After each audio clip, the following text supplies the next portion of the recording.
From To Keto LLC, it's Keto Woman Podcast with Daisy Brackenhall.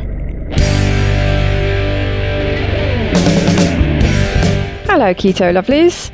I'm Daisy Brackenhall, and I've spent most of my life struggling with my weight and confidence, and have always had a difficult relationship with food. Even when I finally got to my target weight, after weight loss surgery and eating low carb, I couldn't maintain it and I was miserable. Keto has given me the freedom to fall in love with food again, without the constant gain, loss, guilt, virtue cycle of before. Health and happiness is where it's at now, running on fat. Welcome to the Keto Woman Podcast. Each week I'll be chatting to inspirational women, maybe even the odd man, to discover the secrets to their success so that I can share them with you. So what is keto? Keto is a way of eating that enables you to switch your body's main fuel source from sugar to fat. Who doesn't want to be a fat burner, right? But how do we achieve this? A great place to start is by keeping carbs to 20 grams or less per day. So things like leafy greens and above ground vegetables, plus some nuts and seeds, and the incidental carbs you find in things like dairy. Moderate protein scaled to your lean body mass, and then fat to satiety. Once you're in the swing of things, you can tweak it to suit you. Make your own personalised keto. I'll be asking my guest each week what their keto looks like to show you just how flexible and fabulous this way of eating can be. I'm not a doctor, and most of my guests won't be either, so we can't give you medical advice. It's always best to work with your own doctor because they know you and your medical history, and so have access to the bigger picture. Thanks, Bradley, for supporting me and this podcast by making a pledge at my Patreon page. Do you want to hear your name here at the top of the show? Are you enjoying this podcast and would like to help me make more episodes? Then head to my Patreon page at patreon.com/KetoWoman or hit the support button on the Keto Woman Podcast website. It means a great deal to me, and you will get to headline the show just like Bradley did today. This week's extraordinary woman is Carrie Brown. Carrie is an ex-professional pastry chef turned cookbook author, recipe developer, freelance photographer with a crazy 4-country, 3-continent spanning resume, which includes such things as a chocolate TV show, a chocolate cookbook, and making pastries for the Queen of England.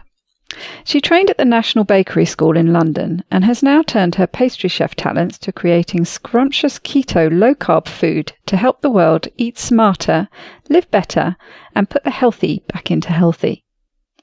She has published 5 cookbooks and shares her tales of food, travel, and adventure from her splendid single life in the sane lane, as well as her trials and triumphs with bipolar disorder, adrenal fatigue, a massive E. coli infection, a myriad of food sensitivities, and her journey back to slim and vibrant on her blog, carriebrown.com. Carrie's keto evangelist buddies say of her, Carrie can often be found in the kitchen, surrounded by her 4-legged friends, concocting, devising, developing, and figuring out how to make the impossible very possible and affordable. And we love her for it. I watched Carrie's lectures from KetoCon on YouTube both last year and this, and was moved by her incredible story. I knew that I had to get her on the podcast to share that story with you. It will run you through a range of emotions, from gut-wrenching to hopeful and uplifted. Hers is an important story to share with anyone who is suffering with depression or bipolar disorder, because it will not only resonate, but offer hope. If you feel desperate like she did, please reach out to someone for help. Read her blog, watch her videos. Know that there are people out there on the interweb waves who can help. Please don't suffer alone.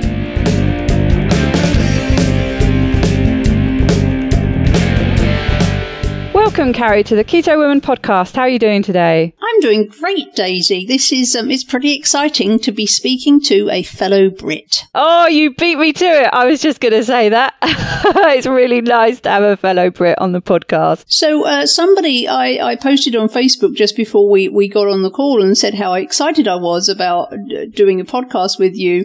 And some bright spark commented, "Are you going to have it translated for us?" Very funny. So maybe we should talk in Brit speak and talk really fast and see how many people know what in the world we're talking about. I was going to say, we should start coming out with some typical colloquialisms or something just to throw them off. It's totes adorbs and all that kind of stuff. Totes adorbs, but in British. Yeah. So you have a pretty amazing story. I think we should just, you can just start wherever you like. I don't know whether to start with the dramatic bit or at the dull bit. We'll start at the dull bit. Yeah, start at the beginning. I've been depressed my whole life. As a child, growing up, it was very, very confusing as to why I felt the way I did, why I said the things I did, why I acted the way I did. And everybody around me was just on the suck it up train. Sort yourself out. Stop being a pain in the arse. Just like pull yourself together. It's you. You're bad. You're this. You're not good enough. You're all the things. And so that was the constant message I grew up with. And then it was really confusing because I was trying my hardest to be what they wanted me to be and to be good. But my brain just didn't seem to work the way that everybody else's did. And it didn't matter what I did. There was this constant depression hanging over me all the time. There was no joy. I didn't know what it was like to feel joy. I mean, there was bright little, every now and then there'd be some little thing, but it was very, very short-lived. And so I grew up feeling inadequate and not good enough and like I was broken. And that message was reinforced by the people around me because they didn't understand me either. And so that was just my life. And when I got a bit older, I got into my late teens, and I just knew that there was something not right. And I've always been one of those people that needs to understand why. I like to understand how things work. And just my mother saying, because I told you so, or because I told you to, or was never a good answer for me. Like, why do I have to do this, or why? And I wasn't trying to be awkward. I just love to understand, okay, why are you telling me to do that? Why is that a good thing? And because I said so was never an adequate answer for me. And so by the time I got to my late teens, and I still was disappointing people and feeling this overwhelming sense of sadness all the time, even when I knew I shouldn't. So I started seeking out therapists and counselors, and that didn't really help either. And eventually I went through a little phase where alcohol was my best friend, because that mostly deadened everything.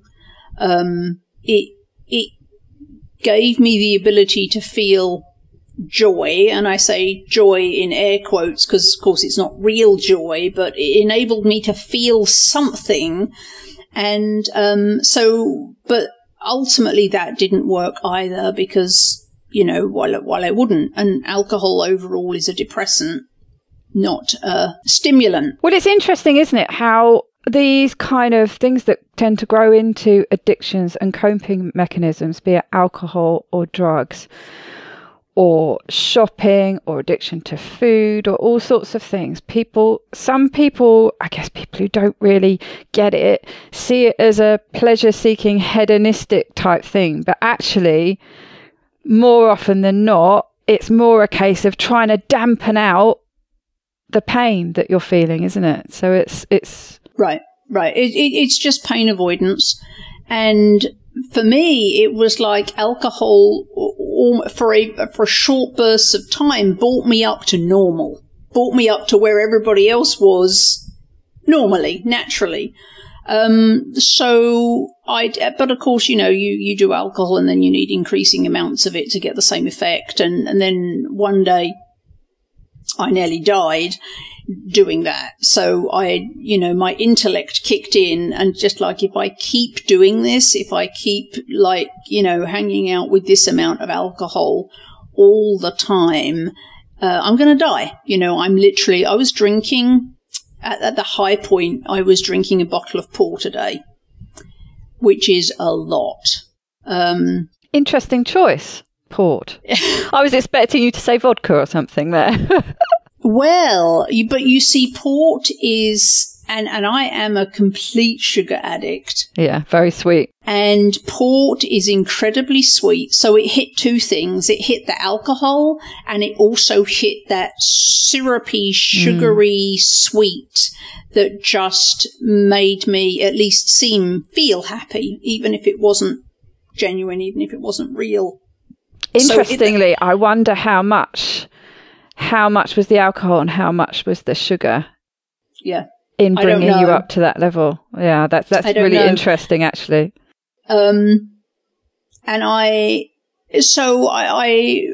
My intellect took over at some point, and I realized that if I didn't stop drinking, I was actually going to kill myself. So I managed to get out of that, but the depression never ever changed. And so eventually, and talk therapy helped, 5%. And it at least gave me a sense that even though I was weird, I was still okay. I was still acceptable, which I wasn't getting from anywhere else.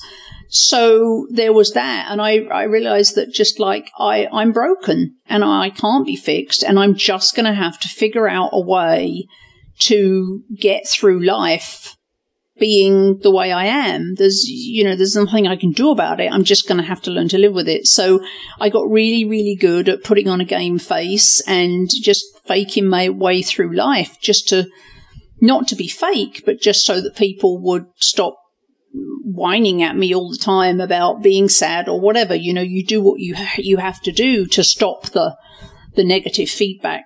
And were you still in the UK at this point? Because yes, as most people know, you live in America now. But I was still in England at that time. Although I've been at various places. I moved in my early 20s. I moved over to Canada. I lived up in the Rocky Mountains for a while, and then I went back to London, and then I moved out to Australia. Okay.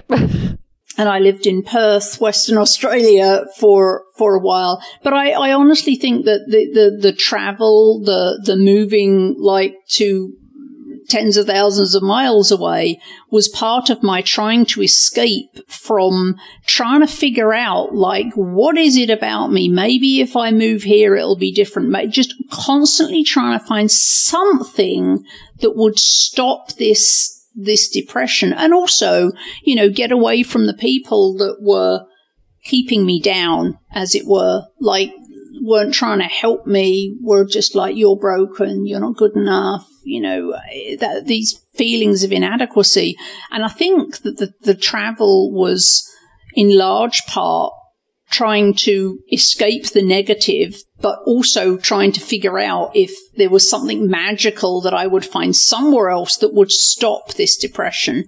I can remember thinking, the same thing when I moved to France. It wasn't the whole reason, but it was that kind of, that feeling that when you start something new, maybe this will be the thing. Maybe this will be the life that I make for myself that will make me happy. Right. I was always looking for something to stop the depression and make me happy. But no, depression, as I've now learned, depression is what it is. And you can't talk your way out of depression any more than you can talk your way out of diabetes or a broken leg. You can't run away from it either. Right. And there's a big difference between, being sad about, your puppy died, or being sad when a loved one is lost, or, something like that. Being sad is very, very different from depression. And I think that's one thing that a lot of people who have never suffered from depression just don't understand. So they think that, okay, your puppy died and you're sad. You've been sad for 2 weeks. Now it's time to get on. Well, those people actually can get on. But when you have depression, it's not something you have control over. You're not able to just snap out of it. your brain actually works in a different way to other people's. You don't have control over that. But they do think, and it is that mindset, isn't it? And I've had people ask me, what is the reason for it? Why are you feeling like that at the moment? And I say, one of the things I find most difficult is that I wake up feeling like somebody's died and they haven't. Of course, when somebody does die, which they have in my life recently, it makes it all the worse. But in some ways, it's almost easier to deal with because you have a reason for it. Right. And what's weird is waking up and feeling like that awful thing has happened. For no reason. Yeah.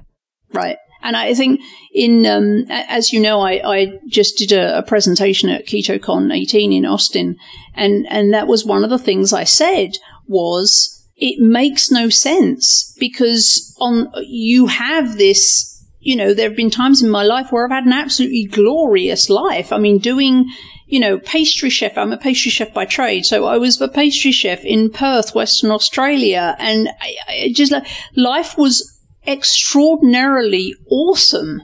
I was having these amazing experiences. So there was no reason for the depression, but I was still depressed. And that's I think not just the frustration for me, which is wildly frustrating. Like, why am I depressed? I've got no reason to be depressed, but I am. But it's also wildly frustrating for everyone else who's looking at you going, what is wrong with you? You have this fantastic life. Think about all the other suffering that's going on in the world. And you're sitting here going, you have no idea of the staggering pain that I am in inside my head day in, day out, and you can't see it. I don't understand it. There's nothing I can do to stop it, but it's there. It's just this intense psychological and emotional pain all the time for no reason. And it's just, it's beyond maddening. And so I learned to, I say live with it. I mean, I was clawing myself through every day, but externally you say what people need to hear so that they don't keep poking you and don't keep telling you, just snap out of it, or, why are you always miserable, or because that just makes it worse for you because you have no answers. You're just sitting there with pain. Or stop avoiding you. That's the other thing. People end up avoiding you because, right. they're sick of it. Right. And I get that, but what they don't get is that we have no control over it. And so I learned to just sit there with it because I didn't know what else to do. I'd exhausted all the possibilities that I knew of and hadn't got anywhere. Then I moved to America 17 and a half years ago. And again, I think that was a case of, escaping all the negativity that I was subject to in England and okay, nobody knows me, so I can show up and I can be right. And then I'll never have to battle that you're always moody or you're always whatever, because I'm brand new to them. Fresh start. So whatever it'll be different this time. Right. So whatever I put out there is how they'll know me, and so I can do it all again. And of course that's great, and it worked, and it worked really well, but I was still dying inside because I was still depressed and I still had no control over it and all the other things we've just talked about. And at one point the depression became so bad that I decided to just, okay, I'm going to get medication. I've never been a fan of pharmaceuticals. I'm still not. But you get to that sense of despair that, I don't know what else to do. So I spent a year, this was about 10 years ago, I spent a year on various different antidepressants over the course of the year. And the first one made me gain a bunch of weight, and the second one made me violent. I was throwing furniture, I was smacking people, and I'm not a violent person.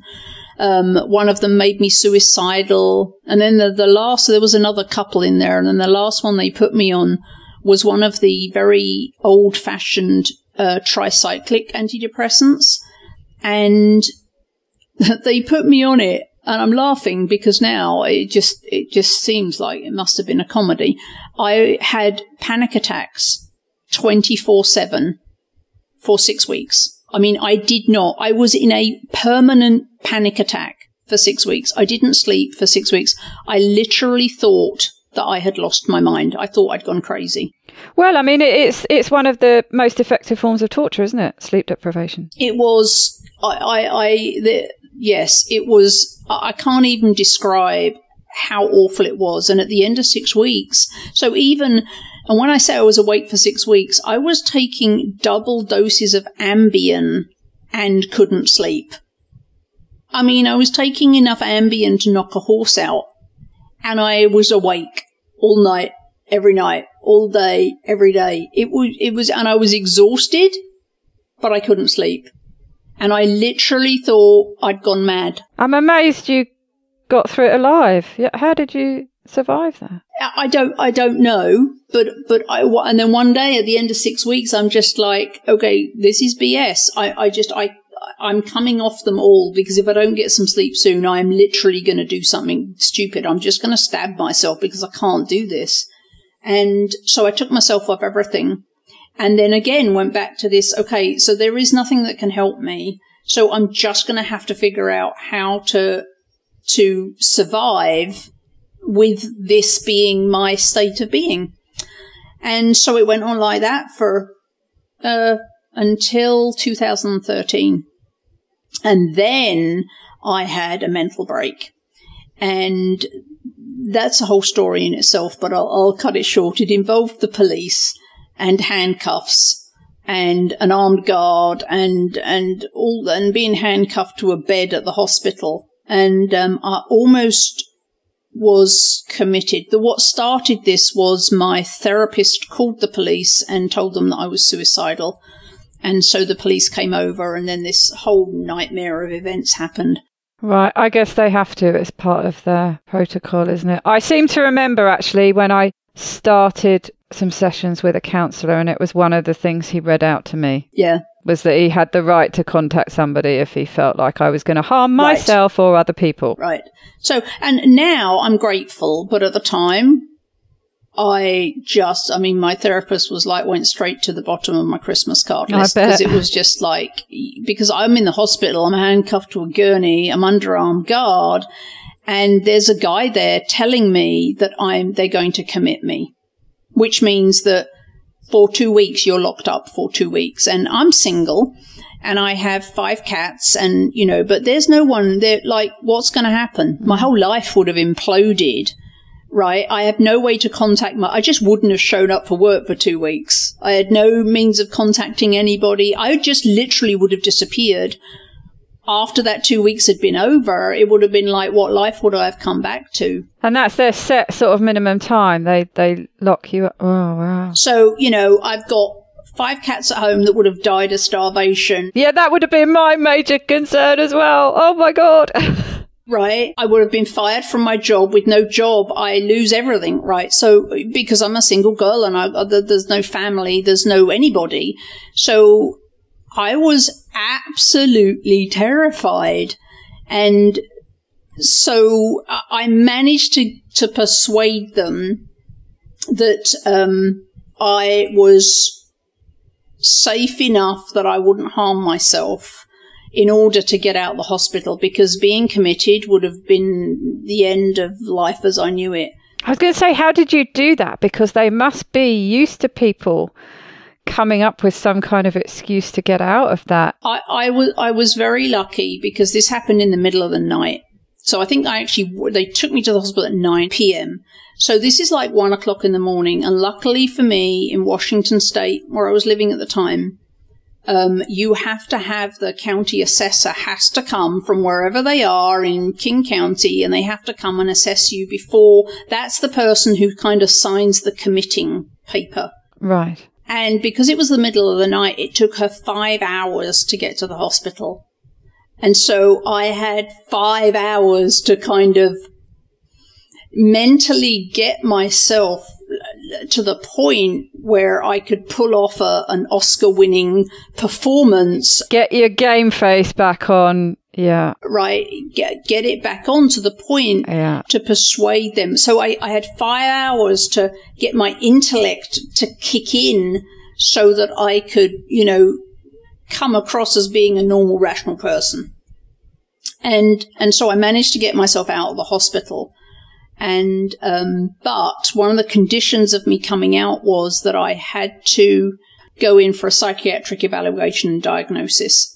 And I had to start seeing a psychiatrist on a weekly basis. So, and 2 weeks after that, after the evaluation, I was diagnosed with bipolar 2 disorder. So it had gone from just a regular depression into a full-blown bipolar 2 disorder. So then we started on, when it gets to that point and you're under the care of a psychiatrist after having almost been committed, then you kind of lose a lot of ability to control things. So I was mandatorily put on medication. The first one they put me on, I was literally comatose for 2 weeks. And of course I couldn't do anything, so that didn't work. So they took me off that. They put me on something else. And I was on this merry-go-round of psychiatrists and psychotherapists and medications while they tried to figure out something that would keep me stable. And they did. And it kept me just stable enough where I could actually get up and function and go to work and pay the bills. But despite the medication, after 9 months, I became suicidal, and I remained suicidal. I was suicidal for 8 months straight, which was just the pain, the psychological and emotional pain was just excruciating. Day in, day out, every waking hour, my brain was trying to kill me. Like this voice in my head telling me to just die, to kill myself. And I think that's one of the things that makes me so sad now when we read about, people that have committed suicide, and there's been a lot of high-profile suicides lately, is the people that say, how selfish, and honestly, I just want to smack them because they do not understand what it's like to be suicidal. They just don't get it. They don't understand the pain. They don't understand it's nothing to do with thinking about ourselves at all. We genuinely think that the world would be better off without us. And there's this incessant voice in our head telling us to die and there's nothing you can do about it. It's completely outside of your control. And so that was 8 months of my life. It almost seems to me that it's incredible that anyone who goes through that manages not to kill themselves. Yeah. Because that just sounds unbearable. Perhaps you could just share that analogy you had on the KetoCon speech that you did, and the video we'll put in the show notes where people can find these videos on YouTube. But you talk about being at the top of a slide with the deep water at the bottom. So I remember, and this was something that actually happened to me in real life, the water slide thing. So I can't swim, and I'm terrified of water, and so this actually happened to me in real life years and years ago. But when I became suicidal at the start of this 8 months, I actually remember it was like reliving the experience in my head, and it was exactly what it felt like. So the analogy is, imagine you're standing at the top of a water slide and the water is gushing from behind you really, really, really fast. And it's coming so fast that you can't step back to safety. So you're standing on top of this slide, and you know that at the bottom there's this deep, deep pool of water, and that if you go down the slide and in that water, you're going to drown. But you can't step back because the water's coming too fast. and suddenly you slip and you lose your footing.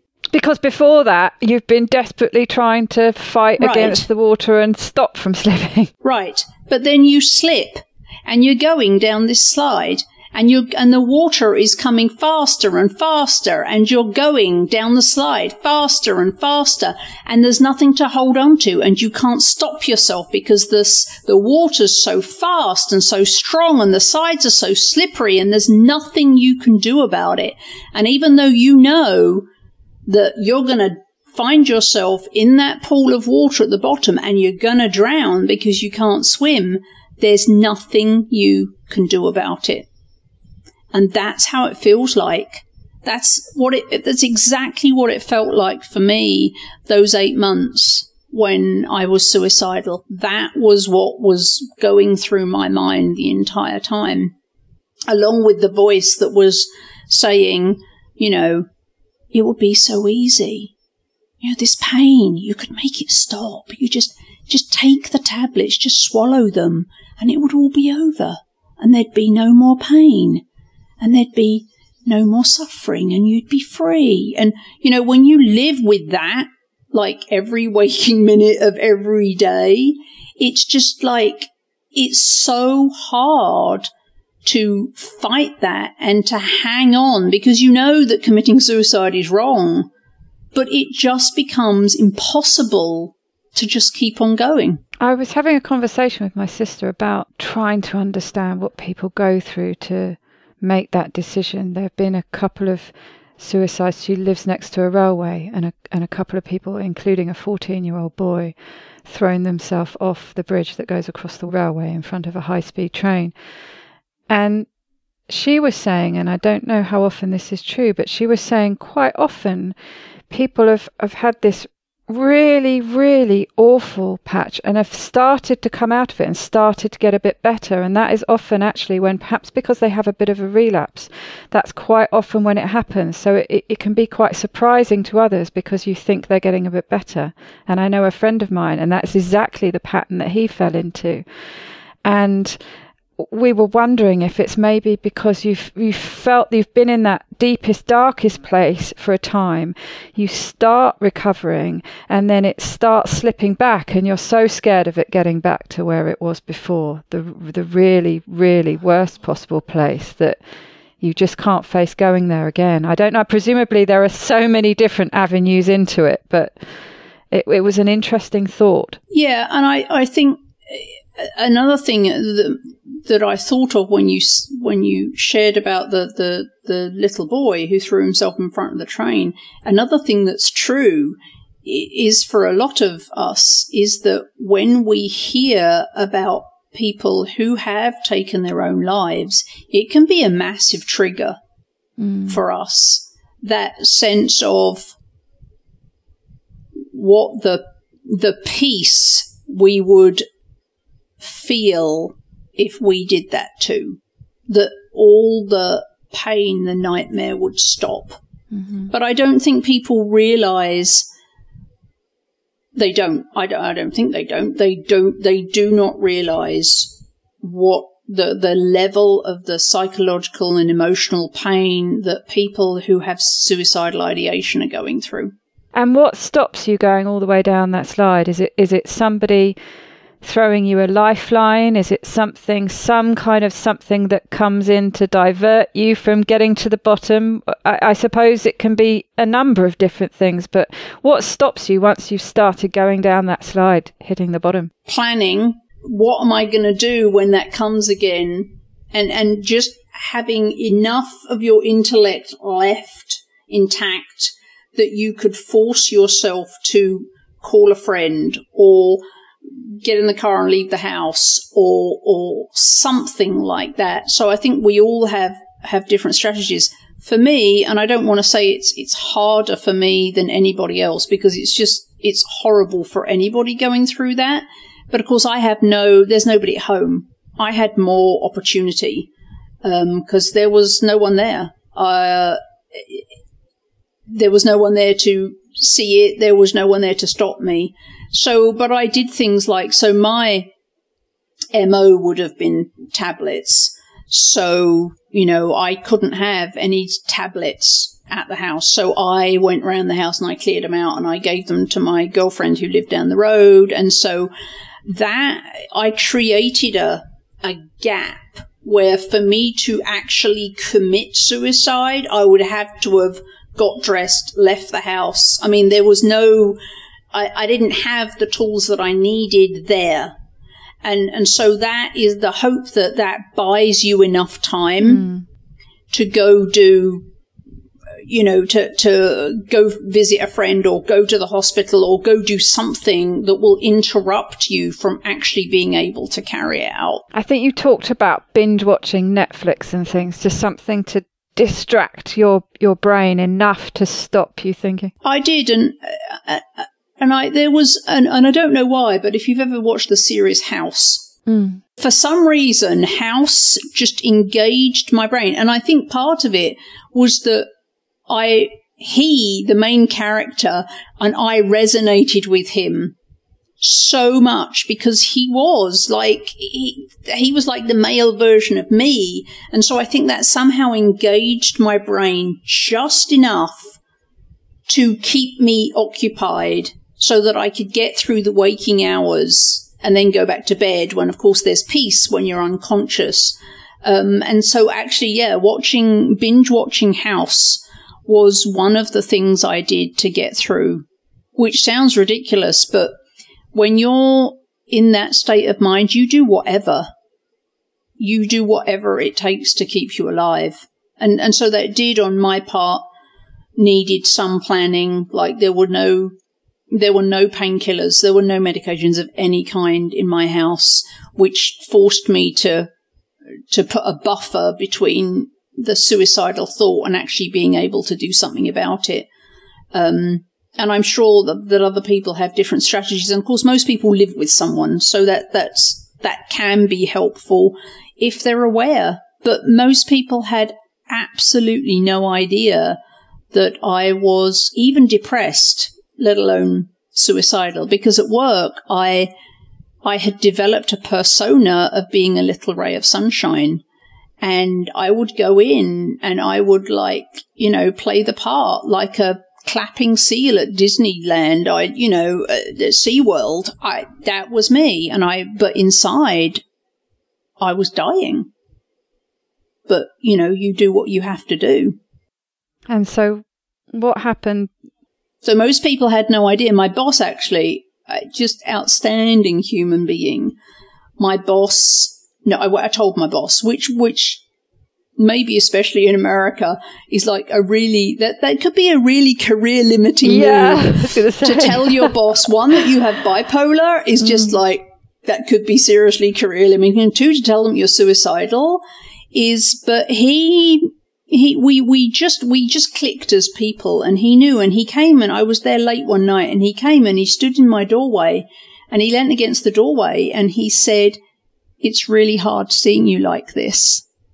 And I had been doing a great job of the performing seal routine and being Little Miss Sunshine, and but he knew, he could tell something wasn't right. And when he said that, I'm like, okay, we need to talk. And so I went in and I said to him, I'm suicidal, and I told him the whole thing. And I won't say his name because he'll hate me for doing that. But he got a piece of paper and he turned it round and he pushed it across the desk at me, and he said, "This is my landline at home. I don't care what time you call me. You can call me in the middle of the night. I don't care. My phone will be on silent. If I don't answer, call this number." And then I said to him, I'm going to have to work from home because I can't. The keeping up the pretense is just absolutely exhausting. And so I said, "Are you okay for me to work from home while I try and figure out what in the world is going on?" And he said, "You can work from wherever you like. I know you'll do the work. I just do what you need to do." That was it. Do what you need to do. And I just don't know many execs in corporate America that would do that. So I owe him my life, literally, because his response was, "Do what you need to do. And here's my landline. Call me anytime." And so I was incredibly lucky to have that level of support, particularly from my boss. And showed how much he valued you, obviously. Yeah. And he just sent a note out to the whole team and said, Carrie's going to be working remotely.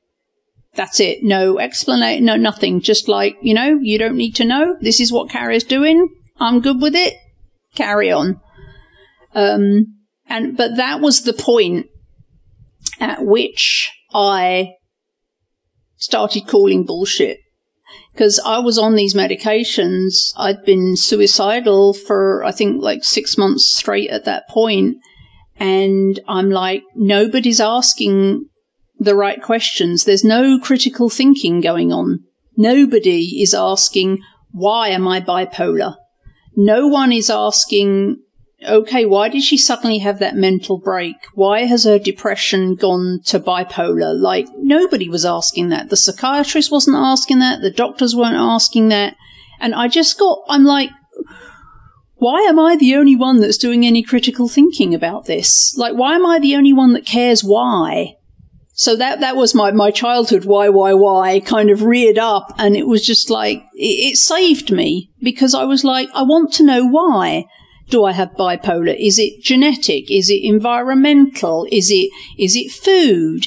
Is it because my father was manic depressive? Is it like, there's got to be a reason for it. And maybe if we find out what the reason is, maybe we can fix it. I mean, how weird is that, right? To actually want to fix a disease instead of putting a Band-Aid on it. But I was like, there has to be a reason why, and I want to find out, and nobody's interested in helping me.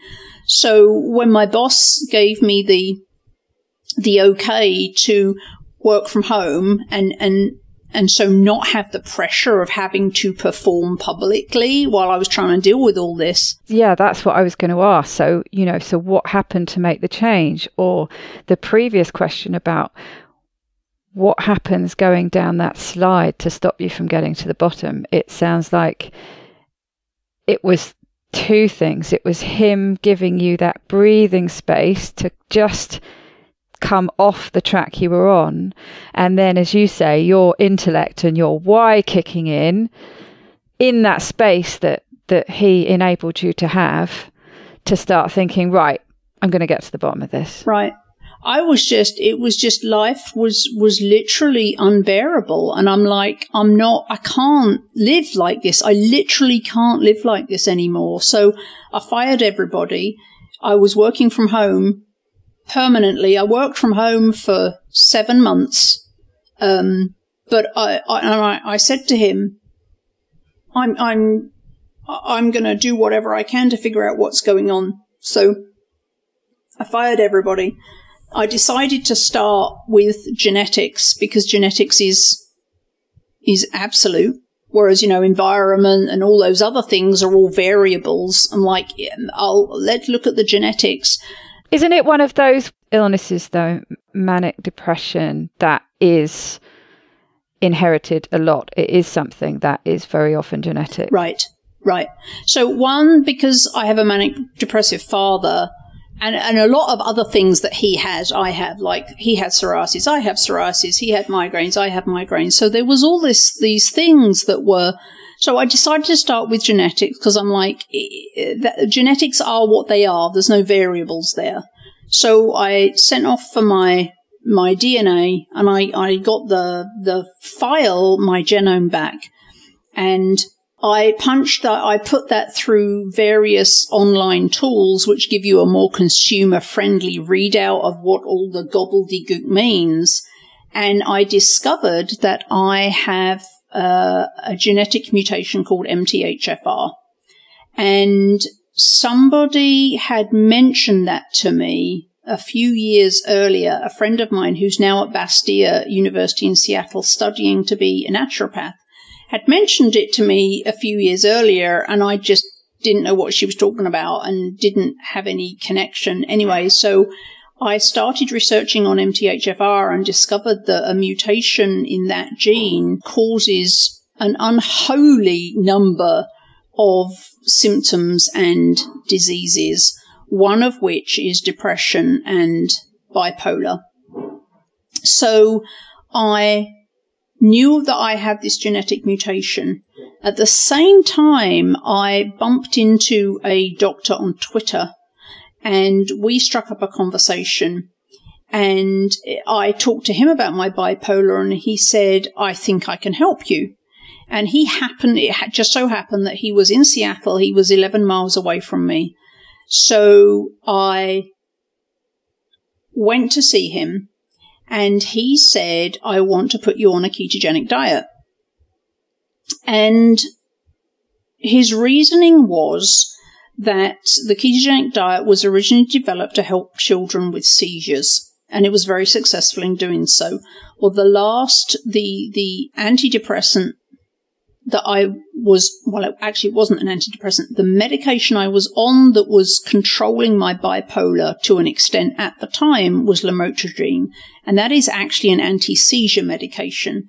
So he said, if that's what's helping you somewhat, and it's an anti-seizure medication, then because the keto diet is very beneficial to people with seizures, it makes sense to me that might help you.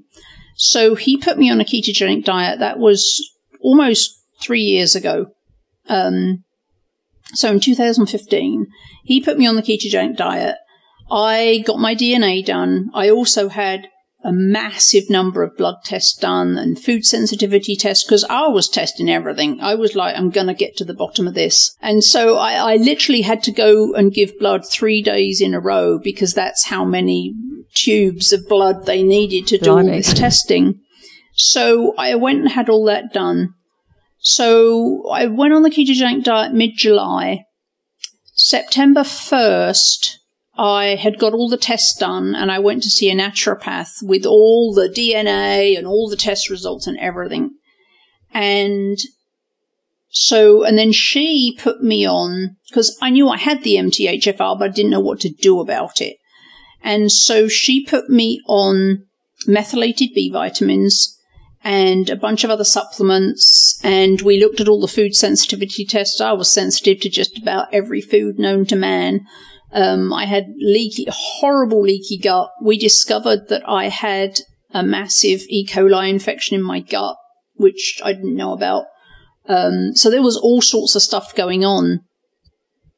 So she put me on a whole bunch of supplements and E. coli, a natural E. coli destroyer, and I had the keto diet and the methylated Bs, which I've mentioned a couple of times because they're really, really important. And 6 weeks after that, so I'd then been keto for 3 months. I'd been on this naturopathic protocol for 6 weeks.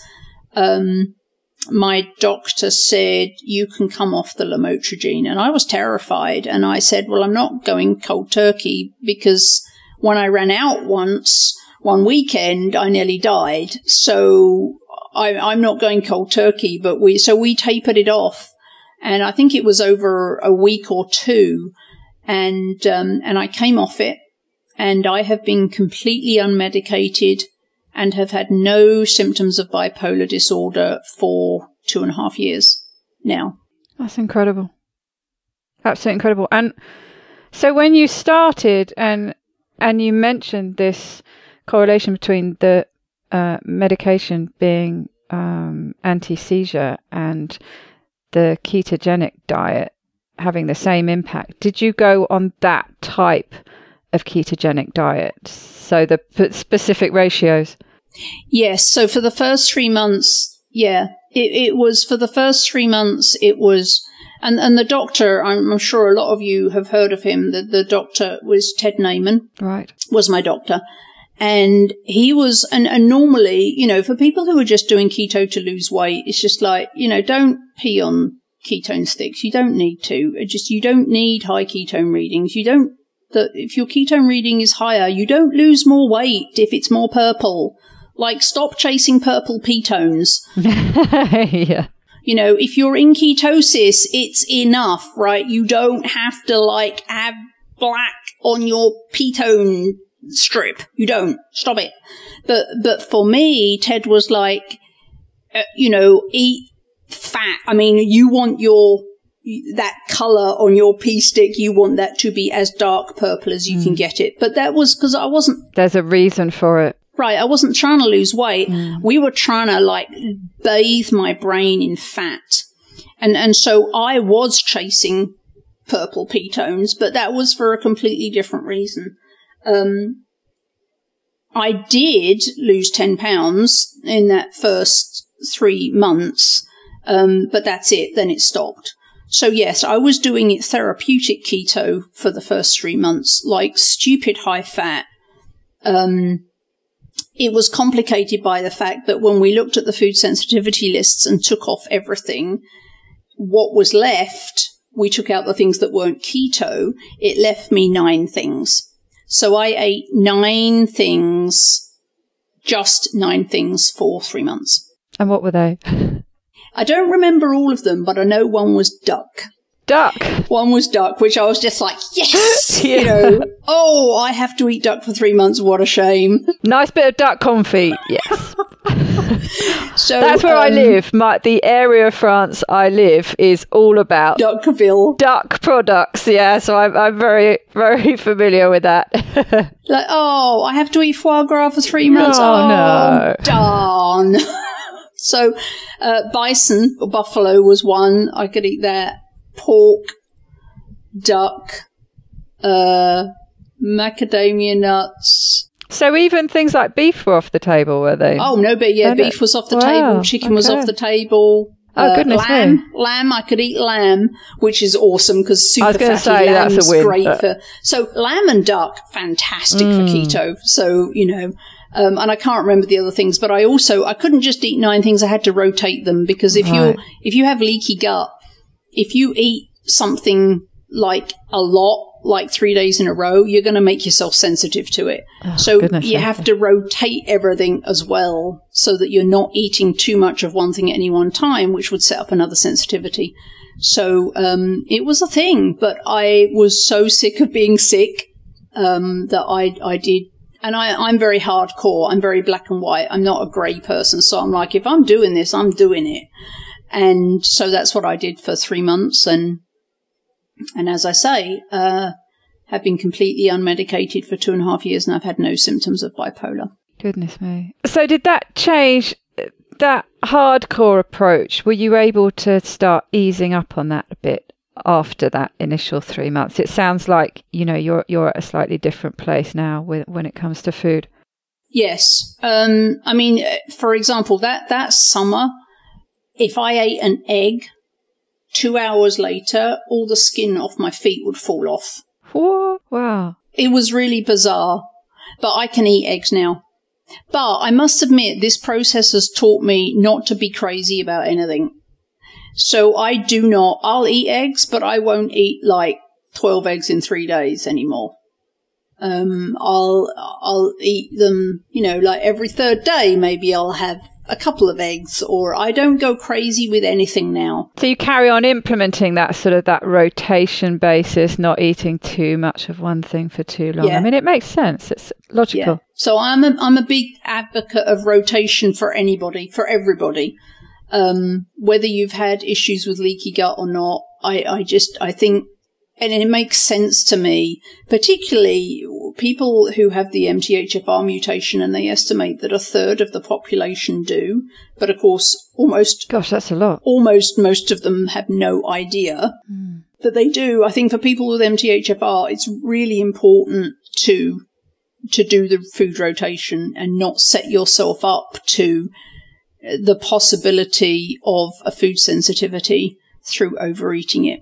So I'm a big fan of food rotation, and I find it hard though, because I do tend to be, my natural tendency is to find something and go, oh wow, that was yummy, I'm just going to eat this for the next week. I'm like that. I can quite happily eat the same thing.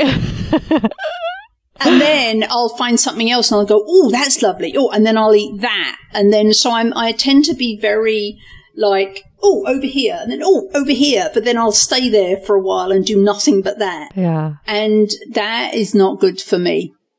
So I do have to be a bit strict.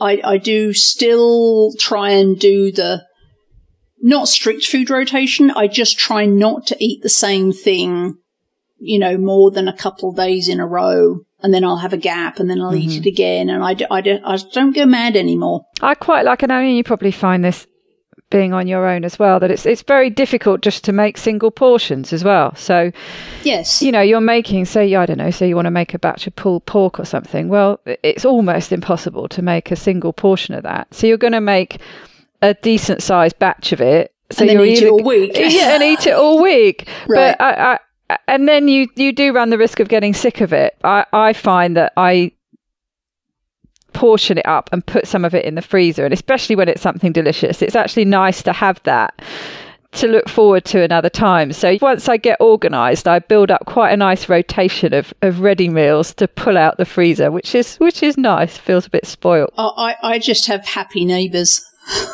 And that's actually now. I recently moved from Seattle to Connecticut, and in Seattle I had bunches of neighbours. I had neighbours everywhere. I could touch the walls of my neighbours, and now I'm in Connecticut, living in a forest, and I have one neighbour.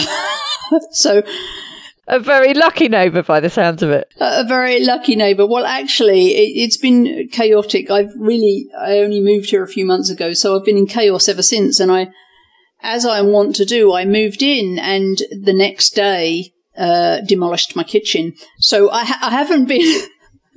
And me and my builder Adam, we've been remodeling the kitchen and the office and getting set up. But so I haven't got back to normal yet. But I have been making my neighbours keto ice cream because they do so much for me. They mow my lawn and stuff. So they have been getting keto ice cream regularly, for which I think they're very grateful. But they haven't yet experienced the full consequence of living next door to Carrie Brown. I think I want to be your neighbour. Tell me what what an average day's keto looks like for you. I love fish. And I've recently discovered roll mops. I love roll mops, which are pickled herrings. And I had them as a kid, and I absolutely loved them, but I couldn't find them here. And then I went to Costco after I moved to Connecticut, and they have enormous vats of roll mops for no money. And so I eat roll mops. I eat a lot of smoked salmon. Because I've had no kitchen for like 3 months, I became very good at like the cold things. So all the things that don't need cooking. Works well in the summer as well. Good timing. Which is super cool. I'll eat nuts, but I don't go crazy. Hard cheeses, but again, I try to rotate it and I don't go crazy. Pork chops, lamb chops. I'm a big lover of lamb chops, duck. I'm just, all the fatty meats. I don't eat a lot of beef, but I do tend to eat the odder things like lamb and duck. Salmon I eat a lot of. I'm trying to think. Eggs I do eat. And it sounds like you're sort of edging towards the not carnivore end of the scale, because there are a couple of things in there that aren't. But any vegetables in there or no? Right. Yes. And I'm glad you brought that up, because carnivore is like the thing right now. Mm-hmm. And I want to make sure that people understand that not everybody does well on carnivore. No, I mean, some people thrive on it. And I especially talking about mental health issues, you're probably familiar with Amber O'Hearn and the incredible impact it had on her. And if she has anything really that's plant-based, it throws her completely. I want to be Amber O'Hearn when I grow up. Yeah. Because I love meat. And it's so easy, like show it a frying pan for 5 minutes and dinner's done, right? Exactly. Plate of meat, like awesome. I would love that. But I just do not feel great when I do carnivore. Mm. I just don't feel as good. So I'm actually, and there's some keto people that will scream in horror and reach for the off button at this point, because I do better with vegetables. I just do. I eat a dizzying amount of lettuce. I feel much better when I eat lettuce. I eat a lot. Like I'll eat a whole the equivalent of a whole romaine lettuce every day. A whole one. And people are like, oh, the carbs! And I'm like, really? A whole romaine lettuce is maybe 3 carbs? Like, stop it. But even if the carbs do add up, I still feel there's a difference between carbs from vegetables. Cucumber. I eat cucumbers. I eat cucumbers like apples. I grew up, my father used to have a greenhouse, a hothouse, and he grew cucumbers, so I would just grab one off the vine and eat it. So I love cucumbers. Those are the 2 things that make me feel the best, are lettuce and cucumbers. I don't know why, and I don't particularly care. That's what it's all about, isn't it? When you've been in the kind of a health crisis like I have, you just want to eat the things that make you feel good. And I'm not talking about eating a tub of Haagen-Dazs because it does things to your brain. I'm not talking about sugar makes you feel good. That's not making you feel good. That's giving you a temporary rush. That's like alcohol. That's not making you feel good. I say lettuce, greens, and cucumber make my entire body feel stronger, healthier, clearer, better. That's what I'm talking about. So I'm a big fan. Mushrooms. I eat a lot of mushrooms. Mushrooms are a fantastic non-starchy vegetable to have on keto, apart from the fact that they're delicious and there's a million different types, so you can change it up. Big fan of mushrooms. I love tomatoes. I don't go crazy because they do tend to be carbier, but I do enjoy tomatoes. I love cabbage. I love all the green things. Love all the green things. I've always loved greens. Darker green, the better, quite often. Cabbage. I love cabbage, cauliflower, all of those things. So I would say probably a third, if we're talking about a day, probably a third of what I eat is in the form of vegetables, green vegetables. Leeks. I'm a huge fan of leeks. I think leeks are awesome. So leeks are often something I eat. So yeah, I would say maybe a third, maybe even a half of what I eat every day is green, leafy, non-starchy, low-carb veggies, because I feel better when I do that. And I wish that I could just eat ribeyes and lamb chops. But that isn't what works best for me. And there's something you haven't mentioned, which I don't know if you eat every day. Ice cream. You're kind of known for your ice cream. I am known for my keto ice cream. I typically do not make it for myself because I typically don't do anything for myself. I'm not very good at doing things for myself. However, I definitely ate all the ice cream when I was developing the recipes for the ice cream scoop cookbook. At one point, I had 32 different flavors of keto ice cream in my freezer, all at the same time. And I would have little ice cream parties where I would invite neighbors or work colleagues or friends over to eat, because they were my taste testers.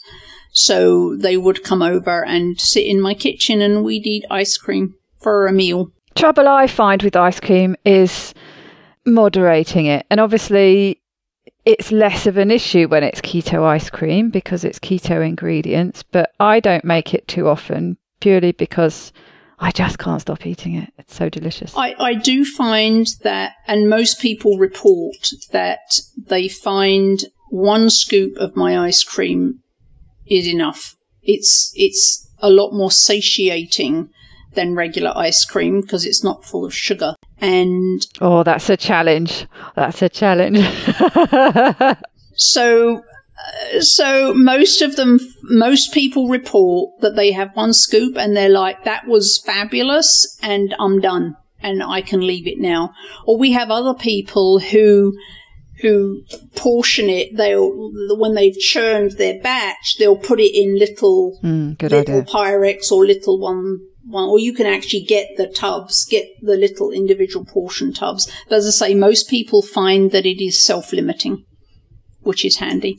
I do actually, though, there was we have this big Facebook group which is just keto food. We don't talk about, ingrown toenails and I have gout, is that keto? And I have a kidney stone, is all of that. So everybody has been posting their keto ice cream successes in our Facebook group. And there's this one flavor which I called Sassy Goat ice cream, which is, when I first made it, it blew my mind. It's goat cheese ice cream studded with fresh mint, rippled with chunky strawberry compote. Interesting. And it is, it blew my mind when I first tried it. It was just, I was crying with joy. It was so good. And there's a lot of Sassy Goat fans in the Keto Evangelist Kitchen Facebook group. And everybody's been making Sassy Goat and raving about the Sassy Goat. So the day before yesterday, I'm like, I want some Sassy Goat. So I did actually make myself a batch. It's ready to churn. I'm going to churn it when we're done here. I'm going to go churn it. And then so by tonight or maybe tomorrow, I'll have some Sassy Goat ice cream. But I generally don't make it for myself. But I've been making it for my neighbours because they're so good to me. I've been introducing them to the world of keto ice cream. I'm really sad because I do have a very old, one of these self-contained ice cream churners with the refrigeration unit in it. And it has been going downhill and it's just really not working enough now. It will churn for a little while, but just not long enough. So it just doesn't churn it anywhere much past liquid. I don't know what's wrong with it. It's going to have to go off to be fixed or something. But in a way, it's a blessing because, like I say, I do tend to overeat it. But I'm really missing it because it is my absolute favourite thing. I might just have to make you some for when you come over in a couple of weeks. I might just have to invite you over for an ice cream social. Oh, but one thing, because I don't want people to go away with the impression that I spend my time recreating garbage in keto form, because that's not really what I'm about.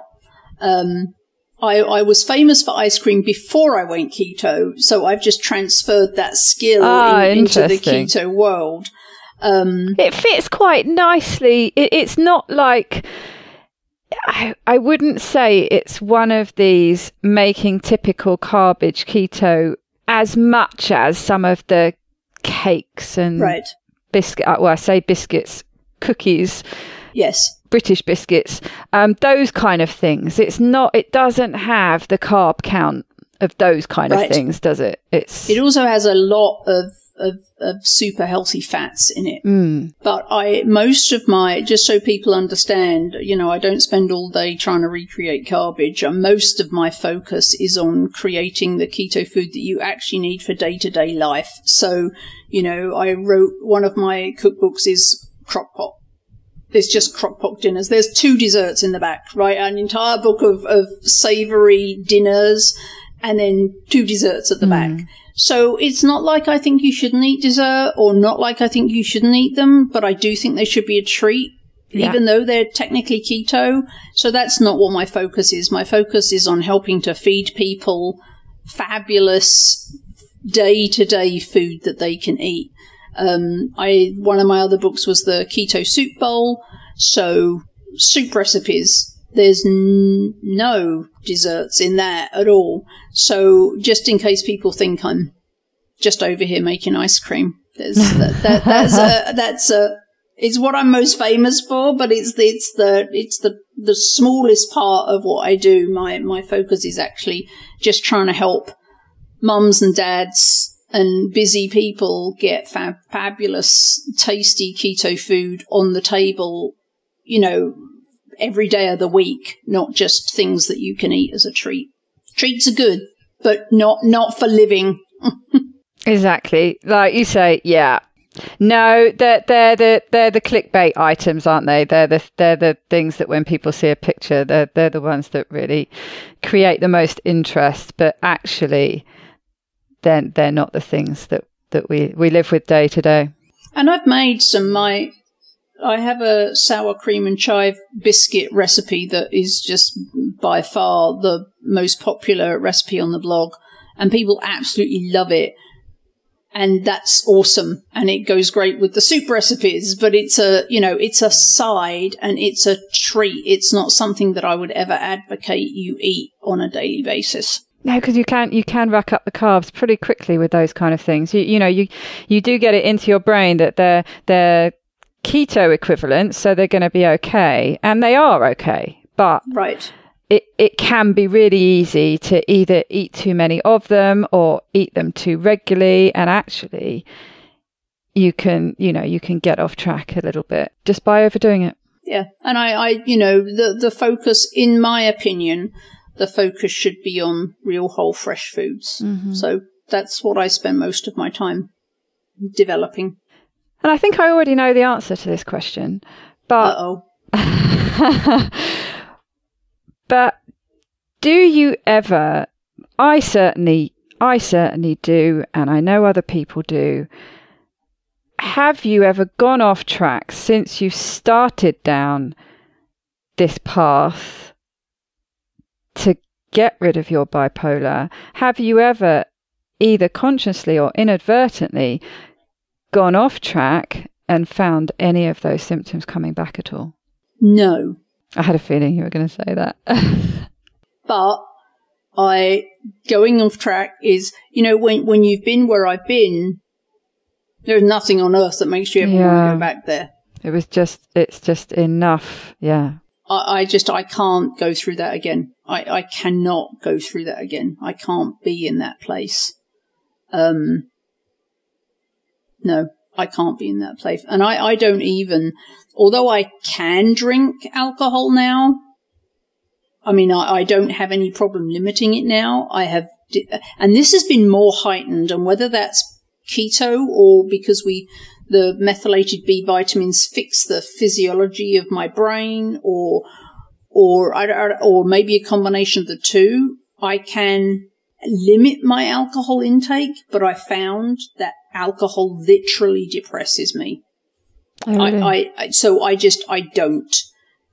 Not because I can't, because having been an alcoholic, most alcoholics can never even take one drink. I can. So I can limit it, but it literally depresses me. So I don't even do that now, because the fear of maybe one day I'll have a drink and it'll go really sideways is so great that I won't even go there now. But it's for different reasons than most alcoholics won't go there, if that made sense. Yes, it does. Well, yeah, I mean, I said at the beginning, you had an incredible story, and it really is. And, thank you so much for sharing that with us. I wonder if you could just share with the listeners, it's how we wrap up every week, a top tip. So my top tip is specific to my story, and it's something I feel very, very, very strongly about for reasons I'm sure you can all imagine, is get your DNA tested. It'll cost you, here in the States, just 23andMe. I don't know if they do outside of the States, but here, and I think it's $199. You could wait till they have a special. They just had a special for Father's Day, and it was 30% off, which, $60, that was a big deal. The best $199 I've ever spent. Yes, I have a feeling it is worldwide. Yeah. That changed everything. Doing the DNA. And you could, if you think that you might have MTHFR, you could go to the doctor and have a blood test. It'll cost you $150, but why not just get the whole DNA thing done? Because I also discovered that I have a genetic intolerance to gluten, which made it way, way easier for me to stop eating gluten, because I'm like that. I know for sure that that's messing with me. Whereas it's just like, it's keto, you can't have it. It's more difficult to not have it when you've got this compelling genetic reason why you can't have it. So I also found I was genetically intolerant to gluten. I found out that my serotonin and dopamine receptors were broken in about 40 different places genetically. I also discovered that I have a very reduced ability to detoxify, and that changes everything, right? So it's super important for me to use organic cleaners and organic non-chemical cleaners at the house, personal care products. It's super important for me. Without that DNA, I would never have known that my liver doesn't clear stuff out. Like, detoxes are a thing for me. And I know there's a large swathe of the health community that are like, you don't need to detox, you have a liver, detoxes are a waste of money. For people with MTHFR, detoxes are critical because we cannot do it ourselves. So we need help. So, and if I hadn't had my DNA done, I would never have known that. So now, VOC-free paint. That's important for me, right? So getting my DNA done was absolutely the turning point for everything in my life health-wise. And I am convinced, only in my own mind, but I am convinced that people that are struggling with keto, or people that are doing keto all the right way but not getting the same results, it's because there's an underlying issue like MTHFR or one of these other things. There's an underlying issue which, if you don't fix that first, keto's not going to work because your body is not functioning optimally or like a normal person. So I've met a lot of people who they're saying keto's I'm doing it all right, but keto's not working for me. Why not? And that is my theory on why, is that there's an underlying genetic or other issue that is like a roadblock. And once you find out what that is and clear that roadblock, then keto will work for you like it works for everybody else.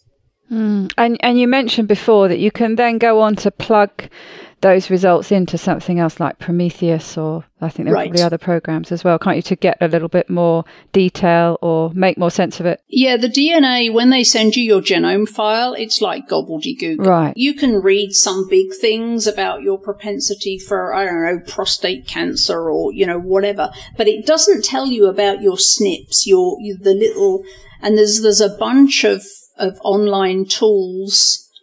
And actually, Dr. Ben Lynch, who is the methylation master, he has a tool, I think it's called Stratgene, something like that. If you type in Ben Lynch and Stratgene, he has a tool, and it does cost $45, but if you upload your genome, your DNA report into that, and it spits out a very detailed report, and it looks specifically at the 7 big SNPs, including MTHFR, that cause so many people so many problems. But yeah, the DNA I kind of feel like it should be a thing. When you give birth, you get a baby and you get their DNA. Like, that should just be what we do.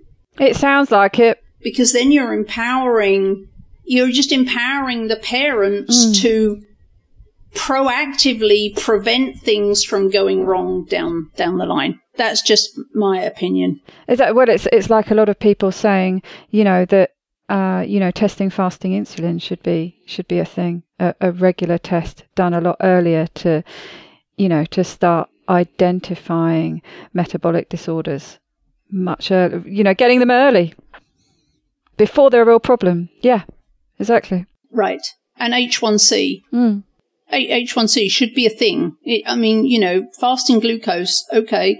My fasting glucose has always been fine. But the first time I went to see Ted Naiman 3 years ago, because he said he thought he'd help with my bipolar, he ran bloods. I had my A1C done for the first time, and I was pre-diabetic. And you could have knocked me over with a feather, because I was not overweight. I was not anything. I wasn't overweight. Nothing. And I'm like, and I've always eaten so I was eating low carb, not keto. I was eating low carb, healthy whole food fats, good quality proteins. I was off the carbs and sugar before I met Ted. And still I roll up and my A1C was like 5.8, and he's like, you're pre-diabetic. And I was like, how is that even possible given the diet I eat? But it was. And, your fasting glucose doesn't tell you that. So I don't know why they're not doing that, but that should be a thing. A1C should be a quarterly test. You should be given your DNA report when 2 days after you give birth. I mean, give us the data and we can help prevent a whole bunch of problems. Be nice to rule some of these things out. Right. My life would have been completely different had I known that I needed higher fat, had I known that I was unable to methylate B vitamins so that I could use them.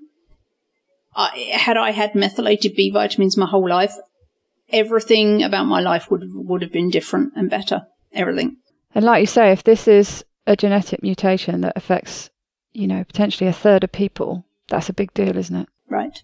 Well, fascinating.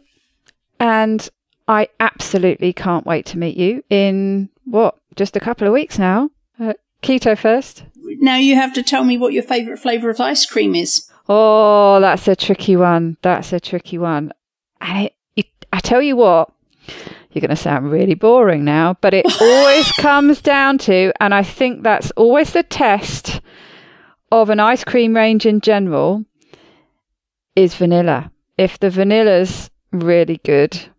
I have some in the freezer right now. I have painters coming tomorrow for the last coat of paint on the office and that. And I said to him, I'll make you ice cream. And he wanted choc chip, he wanted vanilla with chocolate chips in. So I actually have some in the freezer. But I may just have to make some more. I do love vanilla, a really vanilla-y vanilla. And the other thing I like is when it's a clotted cream vanilla, because I do love clotted cream. So okay. Yeah. Really creamy vanilla has to be my absolute favourite. I like all sorts of flavours, but yeah, and the thing I do like about keto ice cream in general, especially when you make it yourself so you know how sweet you want it, is that it's not as sweet, because, standard ice creams are so sweet. Well, you gotta fire all those things in your brain to tell you to want to eat more, right? Exactly. With regular ice cream. Got to keep them coming. No, keto ice cream, it's definitely the way forward. Well, Carrie, thank you so much for talking to me today. I've really enjoyed it. Thank you. It started out a bit grim, but I think we pulled it back in the end. I think we did. Look forward to seeing you soon. All right, take care. Brilliant.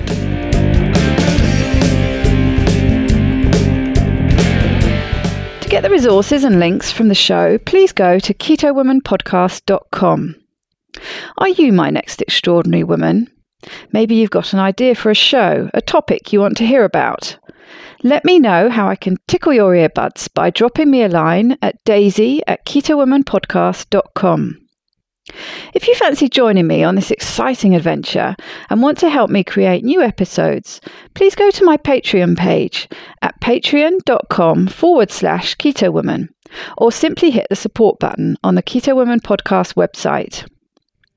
It's thanks to the two keto dudes that I'm hosting this podcast, so please consider heading to their Patreon page at patreon.2keto.com and help them bring you more podcasts like this one.